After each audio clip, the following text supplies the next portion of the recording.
Back here on the program, our Friday favorite. He's Tom Pelissero. He's back on the show. Good to see you, Tommy P. How are you? Good to see you. Rich. What's up to my boys in the studio? Tommy P. Let's go. What up, Doe? That's lovely. Never misses. What's going on? Thank you. What's going on with Aaron Rodgers, Tom? What's going on? Aaron Rodgers has decisions to make. And I think that if you go back through the process Aaron Rodgers has gone through, really, I mean, going back to 5 years ago and the conversations with the Packers and how things played out there and some of the uncertainty, he's in a different stage in his life. It is, I know the comparisons are constant, but it's not unlike what was going on with Brett Favre toward the end of his career, where every year there was an evaluation process and thinking about what was going to be best for him and what he wanted to do. And those answers are not always quick to come. So at this point, the two options that Aaron Rodgers has in terms of the teams that are ready and willing to sign him are the Steelers and the Giants. The Steelers have made clear that that's their priority at this point, that they are willing to wait this thing out while also making contingency plans like re-signing Mason Rudolph yesterday. The Giants also are under the impression that they still have an opportunity here. Rodgers obviously makes his home in New Jersey. It would not be a long move for him. They may have more challenges than the Steelers in terms of being competitive in 2025, but they are still also interested in Aaron Rodgers. And then obviously you have the other options, one being you either wait or walk away altogether and simply say, I'm not going to sign anywhere right now and kind of let the rest of these chips fall, see how you're feeling through the course of the spring and the summer, see what opportunities might arise between now and then. And then you've got the long shot things like Minnesota that I would not say at this point, Rich, I cannot definitively tell you they're out, but I would also not say they're in. And the idea that they're negotiating with Aaron Rodgers or actively trying to bring him in is overstated, let's put it that way. Him and Kevin O'Connell have a relationship. They're about the same age. They're both California guys. They do talk. But the Vikings also have J.J. McCarthy, the number 10 overall pick from last year, who they want to make sure that whatever they do at the quarterback position, it's with J.J. McCarthy's short, medium, and long-term future in mind here. And so you've got a lot of moving parts, but the first biggest thing, and what Aaron Rodgers has not definitively told everyone is, yes, I 100% am all in, not just on playing in the season, but I'm going to be there through the spring on another new team, working with the receivers, learning the offense, going through all the different things to get ready. And again, going back to the Favre comparison, I'll remind everybody that after Favre's Jets year, the Vikings were the team that everyone believed he was going to. Favre did not sign that year until August 18th. It was 2 weeks into the preseason when he popped into town, and it was, one of the more memorable things that's happened in Minnesota sports history. I'm not saying that's the route that Aaron Rodgers is going to take, but just given his age, he's 41. He's got a lot of other things in his life. He can make a decision an hour from now, or it might take a while. So when we see the paparazzi photos on the beach and the dramatic sort of White Lotus image here, is he pondering his future as a player? Like, is he thinking maybe not playing? Are you hearing that? Is that possible?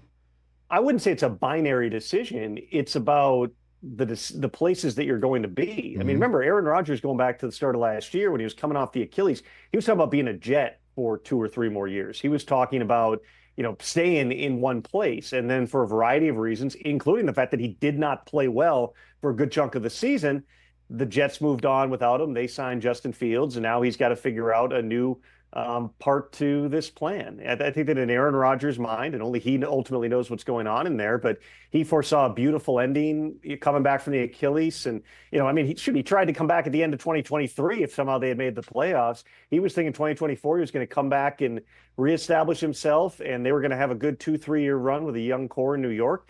Instead, they went 5-12. Everybody got fired, and he got cut. I mean, that's not the way that he envisioned this thing ending. Certainly, the communication that teams have had, the involved teams, have been through his agent, Dave Dunn. It's not Aaron Rodgers on the phone with everybody constantly talking through these things. So right now, it's a waiting game. And the real question then becomes, when does Aaron Rodgers make a decision? And before that, do any of those involved teams pivot? Are any of those teams pushed to pivot by pressure points like the fact that Russell Wilson was visiting the Browns yesterday, and today he's with the Giants. I don't know that they made Russell Wilson an offer. If they did, I don't know that. But certainly, if there's an opportunity for him to go to Cleveland, that might speed up the process for some other teams. I would say the most likely scenario here, Rich, and this is a moving target in a lot of different ways. The most likely scenario, if Rodgers is playing, is that he's playing for the Pittsburgh Steelers. They've not been told definitively one way or the other, but the Steelers, by virtue of signing Mason Rudolph, bought themselves some time here, because now, worst case, if this doesn't work out with Rodgers, you could just roll with Mason Rudolph, who, let's be honest, over the last several years with all the quarterback changes since Ben Roethlisberger retired, probably the best stretch of football they've played as an offense was down the stretch in 2023 when Mason Rudolph took over after multiple other quarterbacks, Pickett and Trubisky, had not been able to sustain a level of play. They played well. He got the ball to George Pickens. They went to the playoffs and he started a playoff game. I do think that there's a scenario. I can't tell you exactly what the percentage of likelihood it is, but I do think there's a scenario where other things fall through and the Steelers roll with Mason Rudolph and maybe a draft pick atop their depth chart in 2025. Yeah, and then where does Kirk Cousins lurk in all this? What's the pressure point there? Because I think you mentioned St. Patrick's Day. Something's going on that day with his contract and what he's owed, and because if he is available in any way, shape, or form, that changes the rubric for choices for all other teams as well, I would imagine. Well, it's a unique situation, and it has been since 6 weeks after they signed Kirk Cousins to a contract with $100 million in guarantees. They drafted Michael Penix, his successor. From that point forward, an hour after Kirk's waving a towel on stage at the draft party and then gets a call, hey, we're taking Penix, everything figured to play out in an unusual way that we've really not seen in the NFL. So just to level set, they paid Kirk Cousins $62.5 million in the first year of his deal for one season and whatever it was, 13 starts before he got benched. They owe him another $27.5 million, fully guaranteed in 2025. That additional vesting that you're referring to is a 2026 payment of $10 million that flips from an injury guarantee to full guarantee if he's still on the roster effectively by 4 p.m. on Saturday. Well, the Falcons' viewpoint on that is if Kirk Cousins is playing in 2026 somewhere, he's probably making over $10 million. That's subject to offsets. We're probably not going to be paying it anyway. So that date, to hear the Falcons' perspective on this, that date doesn't ultimately matter. You still, though, then, if you are going to come to a point, it's apparent at this point they're not planning to release him, at least not prior to that bonus becoming vested tomorrow. Then now you're talking about, do they release him somewhere down the line? That seems unlikely, because then you've paid the guy, or you owe him $90 to $100 million, because he'd probably sign for the minimum somewhere for one season of action. That seems unlikely. The other scenario would be you get Kirk Cousins on board with a trade, because he's got a no trade clause. You basically come to him when all these other dominoes fall and there's only a couple of starting jobs left, and say, hey, if you want to start, here's the spot. You got to waive your no trade. We're going to split the money, or the new team will pick up the money, whatever it is, you'll get paid, but you got to go along with this, or else we're just going to hang on to you. And at that point, what does Kirk Cousins decide to do? He's got a young family. He's got young children. If this were a trade deadline thing, does he even want to move his family in October, or does he just ride it out behind Michael Penix? I mean, these are all questions. I know this. Kirk Cousins wants to play. He wants to not go out like he did last season. He wants another opportunity, a year removed now from his Achilles injury, to show, hey, I was not 100% physically. It was a challenging situation. I can still play football. That's Kirk's mentality at this point. But we've not gotten to the point where the Falcons have come to him and said, hey, here's your opportunity. Will you work with us on this? I do believe that there are going to be at least one, maybe multiple teams that will make a run at this at some point. But right now, from everything I've heard, Rich, the Falcons aren't really engaging on that. They're not ready to simply make a move with Kirk Cousins. And until the Falcons and Cousins agree that there's an opportunity for him to take, everybody's got to be on board with it, or else nothing's going to happen. I mean, this is going to be something that it could be resolved in a week, or it could be resolved literally months from now, just depending on how these teams let it play out. Tom Pelissero here on the Rich Eisen Show. A team that doesn't get mentioned at all. Rodgers, Cousins, Russ, anything, or the draft for that matter, for a quarterback, are like the Titans. And they hold the top card in the draft. What is their plan right now? Like 6 weeks from now, we'll know what it is, because this will be the day after the draft, day one, night one in Green Bay. What is going on with them, and how does everything that we just discussed splash into the draft and vice versa? Tom. I would say, Rich, and I can't tell you specifically what the conversations are in the Titans building on this. They hold the number one pick. Mm-hmm. They're going to be certainly waiting to see, does anybody blow us away with a huge trade offer? But you're right. They've not been engaged at any high level on any of these top free agent quarterbacks or trade quarterbacks that potentially are available. People within the league believe that's a strong sign that all this stuff is a dog and pony show, and they're going to take Cam Ward number one and roll with him. That doesn't mean that's 100% their plan. If somebody, let's say the Giants come to him and offer, we're going to give you our next 3 first-round picks and multiple second-round picks and go up to number one because we want Cam Ward. If you're Mike Borgonzi and Chad Brinker and ownership and Brian Callahan, you probably go, okay, hold on, let's talk about this now. But they're not locking themselves into anything. I would say, and I haven't done my deep dive on the quarterbacks yet, like I do before the draft every year, but I would say the prevailing opinion within the league is that Cam Ward is clearly the number one quarterback in this draft. If you're going to stand in and take one at number one, it's probably Cam Ward. Could they be a player for Kirk Cousins somewhere down the line? Never say never on something like that. Would they have been in play for Derek Carr if the Saints didn't decide, essentially if Derek Carr didn't call the Saints bluff and say, I don't think you're really going to cut me. You're going to pay me the whole $40 million here. I'm not taking a pay cut. He had connections there with Brian Callahan. They were together in with the Raiders, wherever the Raiders were playing, I think in Oakland at that time. Could that have been a possibility? I think all these things could have been possibilities, but right now they're not involved, again, at any high level on bringing in Aaron Rodgers. I don't anticipate he goes there. I don't really see Russell Wilson going there. There's not been anything substantive to Kirk Cousins going there. So your best bet at this point is they're going to take Cam Ward. We've still got 41 days until the NFL draft begins, and this will be one of the fun storylines that we're continuing to monitor. Tom Pelissero, what is Cooper Kupp's market right now, and how's he shopping, best you can tell?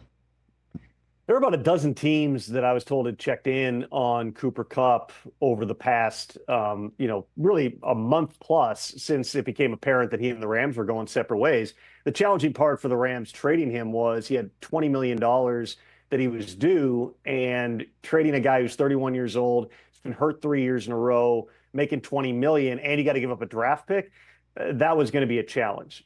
Flip that now to free agency. Now all of a sudden you don't have to give up a draft pick. There are teams that have been engaged, but let's be very clear, Rich, Cooper Kupp is not coming cheap here. He's going to get a significant amount of money. If I had to guess, it's probably somewhere around $15 million is what he would be looking at on the open market. Is somebody willing to step up and pay that? Does it come in a little bit underneath that? That's what he and his agent, Ryan Tolner, are navigating here. Again, there have been a bunch of teams that have checked in.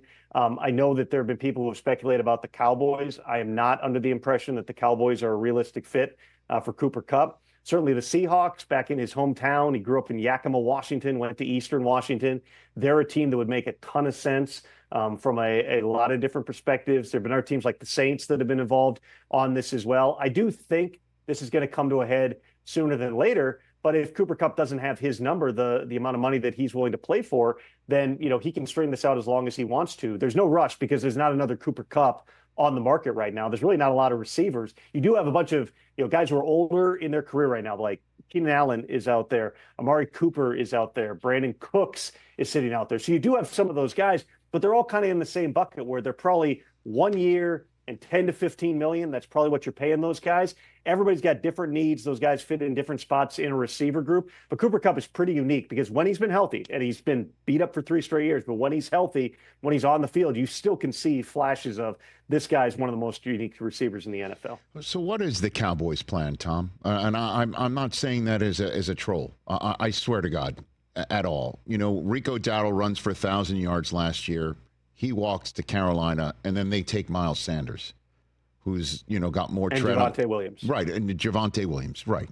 Like that, and Cowboys fans that are looking for the splash, they're not going to get the splash again. It appears, and the question is what is the Cowboys' plan to supplement Dak and CeeDee Lamb, knowing that Micah needs to be paid at some point, right? Unless they don't pay Micah.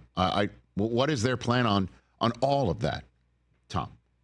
Well, the splash period is over in free agency. You can still make a trade. Well, Cooper Kupp would be a splash. Cooper Kupp would be a splash. Cooper it would be a splash in terms of the unrestricted free agents. So the guys who hit the market, like those are gone. There's no one else who's going to get a huge payday other than, again, some of those older receivers and edge rushers on like a 1-year deal. Those guys will still get some money, but like you're not making the huge free agent signing. All those happened faster than ever this year. It was Monday, Tuesday, and the market was wiped out. With Cooper Kupp, again, where would the Cowboys get that money? I'm not saying it's impossible. I'm just saying I am not under the impression, based on the people I've spoken to, that that's going to happen in Dallas. And so their splash seems to be what it's been in recent years, which is we've got a really top-heavy roster. We're paying Dak Prescott $60 million a year. We're paying CeeDee Lamb $34.5 million a year. And if we're going to pay Micah Parsons, that now, by virtue of the Myles Garrett contract, is going to have to be 40+. I would be surprised. Anything's possible, but I would be surprised if Micah Parsons is willing to take something under $40 million per year, because every time the market gets reset, even by a substantial amount, you're still trying to outshoot that. It's always possible. It could be like CD last year, and it comes in at 39.5, right under like CD did with Justin Jefferson. But the point is, all of a sudden, then, if you add that up, and if you got a $40 million pass rusher, a $35 million receiver, and a $60 million quarterback, that's $135 million a year cap on 3 guys. And so that then challenges you to figure out how you're going to put all these other pieces in place. They've not been an active free agent team in recent years. And I can tell you, we reported this on Super Bowl Sunday. There have been internal conversations about whether or not it's the right thing to do to pay Micah and have that third player that makes you a truly top-heavy type of cap situation, or do you trade him for a boatload of picks and be able to spend that money elsewhere? The thing is, and this is the running theme with the Cowboys, if you were going to do that, if you were going to trade Micah and free up all this cash and cap, you'd like to think you did that a week ago. You'd like to think you did that before free agency, because now there's nobody to spend that money on this year, unless, again, you're going to make an additional trade and bring somebody in, or it's part of a trade, whatever it might be.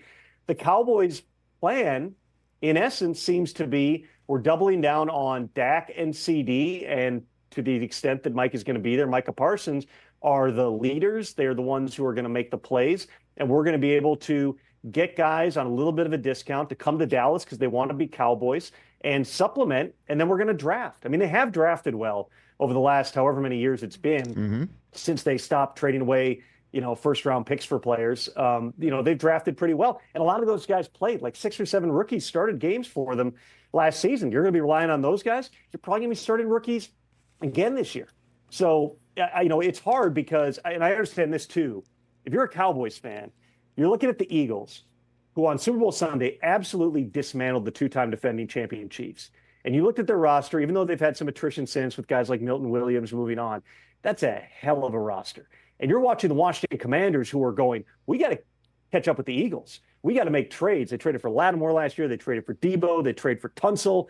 They're doing all kinds of stuff. And the Cowboys fans are going, why aren't we doing anything? It's different. It is different when you have a $60 million quarterback versus having a quarterback on a cost-controlled rookie deal like Jaden Daniels. But the mentality is just different. Those days of Jerry going, to use a word that we used all last year, all in, and trading for whether it's a Roy Williams or an Amari Cooper or whatever, those days appear to be gone. They made a couple of low-end trades for former first-round picks a couple of days ago, where they traded for Kenneth Murray, who, if they didn't trade for him, was probably getting cut. They traded for Kyer Elam, who was a former first round who had like 12 starts over 3 years with Buffalo. Again, a low-end type of guy, but you're betting the upside like they did when they traded for Jonathan Mingo. But these are not, they're not the exciting moves. They're not the splash. And I just don't know that the Cowboys, as strange as it is to say, are a splash franchise anymore. Tom, thank you for the time. As always, you be well. Have a great weekend. You guys want to say goodbye to Tom? See you, Tom. Hey, see you, Tom. Miss you, buddy. Bye, guys. I'll see you in a month. All right. He's coming out here in April. There's a 3-day stretch. Let's go. And appreciate it, Tom. You be well. Catch the Rich Eisen Show live weekdays from 12 to 3 p.m. Eastern on Roku Sports Channel in the U.S.